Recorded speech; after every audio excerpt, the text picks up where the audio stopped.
No! I'm trying to record a video on the new update. It should have fixed itself. Why hasn't it fixed itself?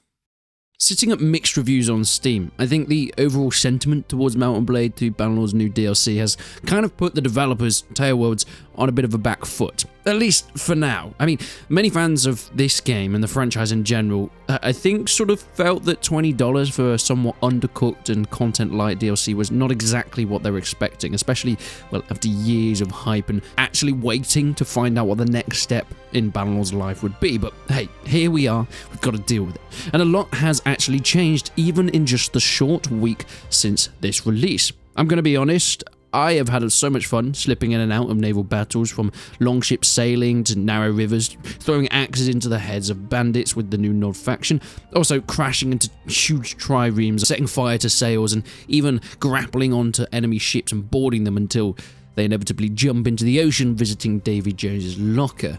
But Taleworlds clearly got a bit of a kick up the backside when the release issues started to be reported by the players. Because there are definitely some interesting responses here. I'm going to be honest, despite the complaints, I have never seen a quicker response from the devs to sort out as much as possible. There was always going to be a day 1 patch to sort the teething issues, but we've had a day 2 patch and a day 3 patch and a day 4 patch. The list goes on and on and on. Wow, there is a lot to delve into here. Okay, so the first thing that was fixed was the naval storyline has finally become playable. Now, there is a kind of a new vague story that was put into this DLC. It sort of teaches you the ropes, gives you your first ship, and teaches you how to control it. It's cool, but more of a tutorial than any sort of real first person, or at least narrative. You see, there was actually plans on putting a full narrative within Mount and Blade 2 Bannerlord. Another DLC was being worked on at the same time as War Sales to add in a full single-player story, something that we've never really had a good in-depth version of within the game. But it was sort of cancelled because they didn't find it worked. But a lot of the features from that have been inputted into not just War Sales as the DLC, but the base game 1.3 update as well. So we're seeing a lot of this coming back. Across these versions, they've repeatedly patched some of the game-breaking storyline bugs, including, well, ships not attacking the right targets. This does tend to happen. AI ships sort of would just crash into each other, even if they're on the same team. I know you like boarding, guys, but we're not trying to board our mates. Of course, there were things like controls breaking when swapping ships. There was times where I couldn't even leave the rudder, especially when you're trying to ungrapple from people. Some of the AI just wouldn't do it. That's something that's been fixed as well. Being able to leave hostile towns, AI failing during the final escape phase of some of the breaks that you do within the story, debris spawning in the order of battle phase, and the final fights being overtuned, as in ships way too fast and the RAM retry window being too small. Look, the storyline was barely functional at launch for a lot of people, and there wasn't a ton of content within it. These patches actually make it completable without the soft locks or random crashes. Absolutely fantastic. Something that I've really been looking forward to. A proper storyline, and now hopefully if you jump back into War Sales, it should play out as you would expect it to, without having, well, people crashing into each other and not being able to control your ships properly. That's the hope. There's still a bit of work to go on with the storyline, because I definitely found a few more bugs, but at least it's being acknowledged and fixed by Taleworlds at this point. Then we jump into perhaps one of the best updates or patches that we've had here. You see, the Nord faction were recently introduced, but there was a big issue with them. They were rubbish. So there's it's supposed to be like an invading raid of faction from the new islands that were added in, right? And then you can build up your armies and travel across the oceans using your ships and longboats, going down the narrow rivers, and then dropping your men off and sieging and raiding the Khuzaits or the Valandians, let's be honest, the Azerai, because everybody hates them. However, the Nords just didn't have the power that they needed in order to do this. They'd die to looters. I mean, even their highest tier infantry would just get demolished by mid-tier Empire infantry. It didn't make any sense. But this has somewhat been fixed. High-tier Nord armor has now been significantly buffed, so the best troops, the sort of tier 4, tier 5 units within the Nord faction, now going to actually be able to take a lot more damage. They're not going to go down to 2 arrows, which will be amazing. And then there's some interesting bits. They put in correct helmets and glove van braces added. Correct helmets, okay, so they obviously had a plan of what they should do, and maybe it kind of worries me that they didn't have their correct helmets at launch, because the next point is Huskarl's Nords now have their intended armor. You know, the Huskarls, the main troop that people want to play as the Nords, didn't have their intended armor at launch. And using the phrase intended armor and correct helmets kind of pings up a few red flags for me, because what it does do is it indicates that this DLC was kind of rushed out a little bit faster than what Taleworlds originally planned. They cut a few corners in order to get it out on the 26th of November, and it was delayed already. It was supposed to come out in June. It was delayed by quite some time. So the fact that they didn't even have the intended arms and armor for a lot of the troops, even on launch, sort of indicates that they pushed this even further than they needed to. Maybe they needed more time. And that clearly shows within the state that this sort of launched in. But of course, you're in that tricky situation when you're Taleworlds and you're sort of known for delaying things, and then all of a sudden you've already put a delay for war sales and you need more time, so they're just like, okay, it's good enough, let's get it out, and then they do the patches as time goes on. They've also changed the fact that Northern Marines given missing helmets, so some of the Marines just didn't spawn with helmets what they're supposed to, which is why they were so weak. I mean, the guys that were meant to be fighting at sea would just die instantly, and lower tier archers no longer have elite longbows.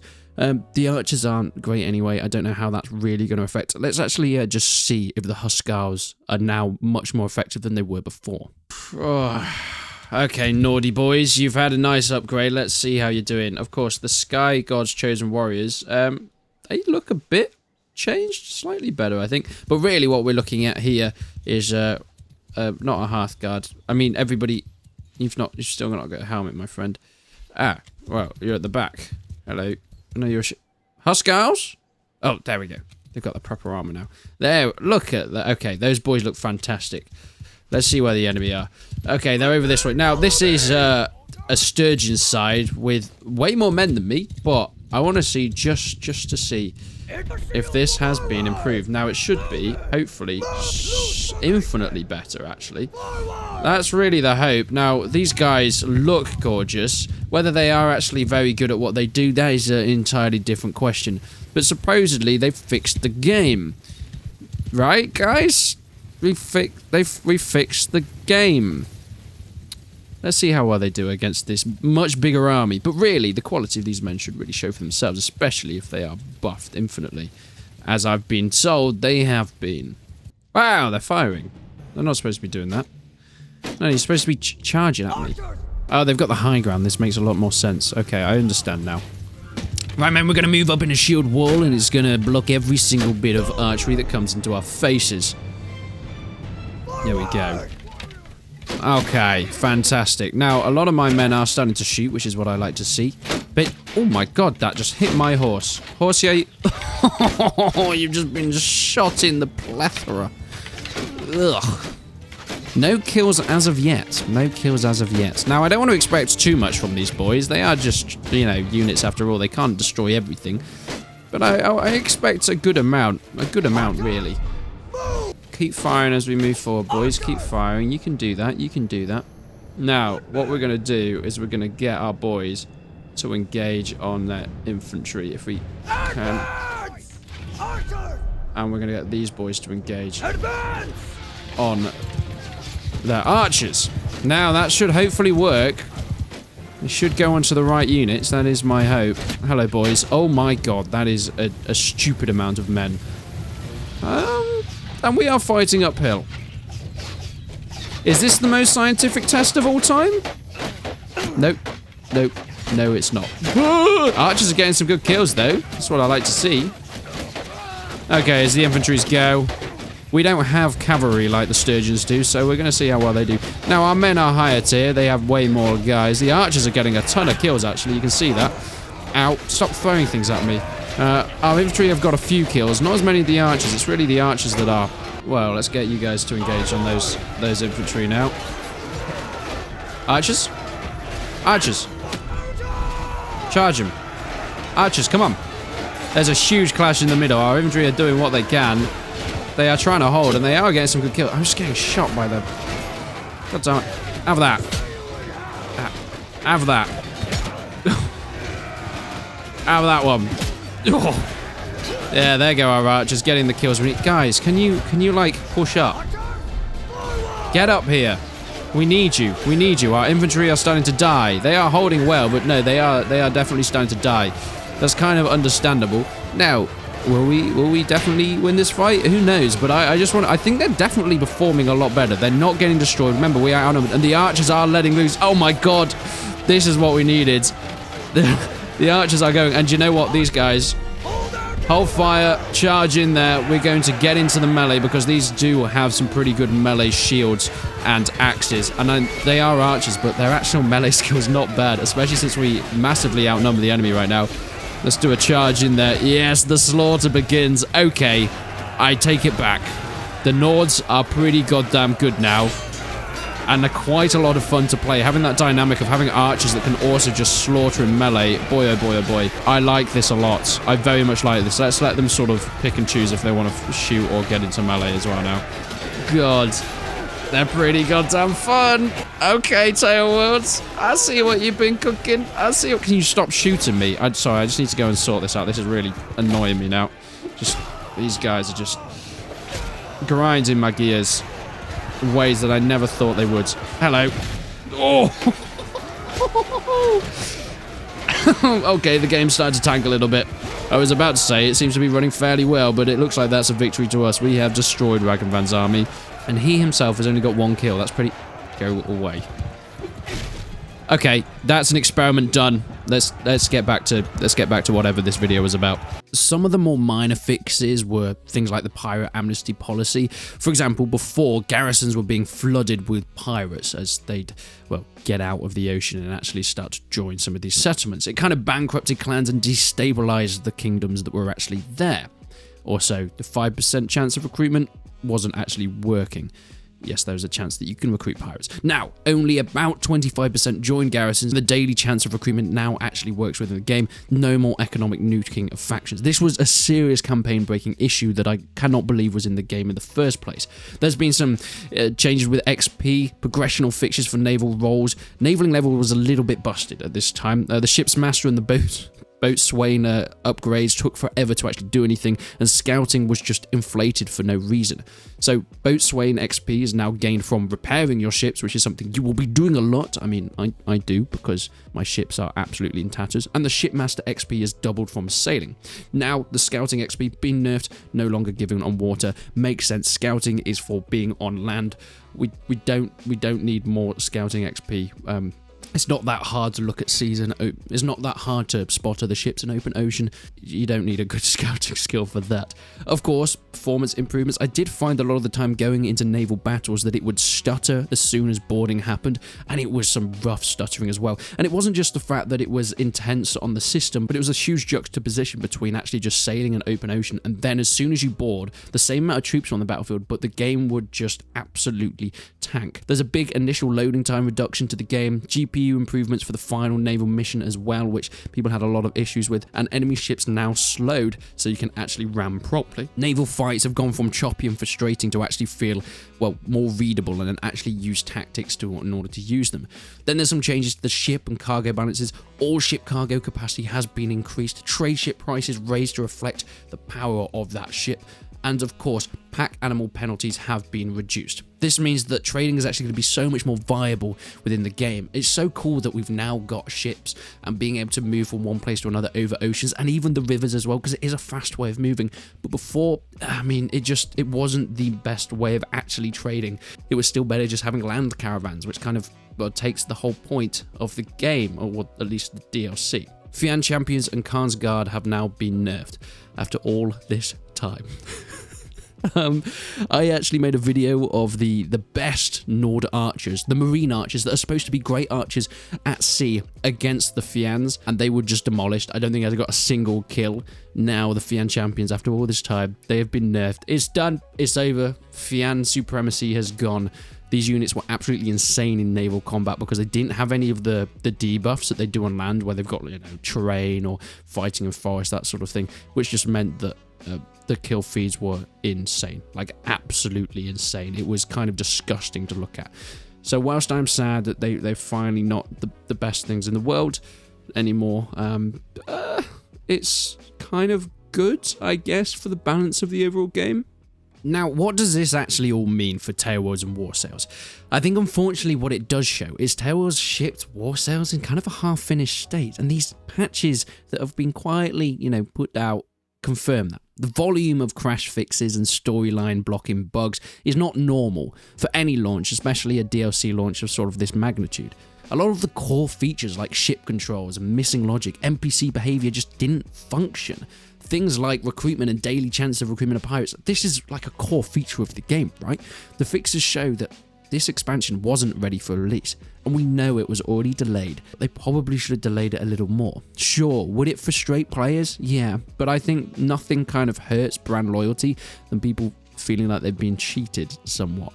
And I think a lot of people have, if I'm going to be completely honest. There's clearly a crisis response mode at the moment.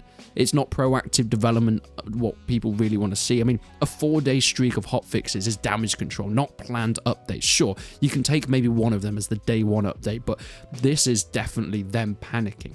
Highly react. Almost every patch is fixing issues players discovered within hours of release, stuff that should have been play tested beyond belief. And why wasn't it? What's happening here? I think these are really small issues in the long run, but it's a worrying sign, at least for the future. The fixes show that this expansion wasn't ready for release, regardless of how it was marketed. There's a lot of firefighting going on, not roadmap-driven improvements. Of course, there was time for that, and that is when they could start to rebuild the trust with the fanbase, but right now, that's not what we're seeing. Several fixes reflect failures of basic QA testing. Troops all had the same face. Storylines cannot be exited. Ship connection errors. There wasn't the intended armor of a lot of units. What's going on? This implies the content may have not gone through full internal testing. That's kind of worrying. So we've got a lot of Taleworlds doing this firefighting, and I think it's a positive sign at least for their initial response, but there's a lot to what Taleworlds isn't saying. The naval system still seems kind of constrained by the engine. Even after fixes, AI pathfinding on ships remains kind of limited. Boarding logic still looks kind of duct taped together, and performance dips show that the engine struggles with this multi-object physics at sea.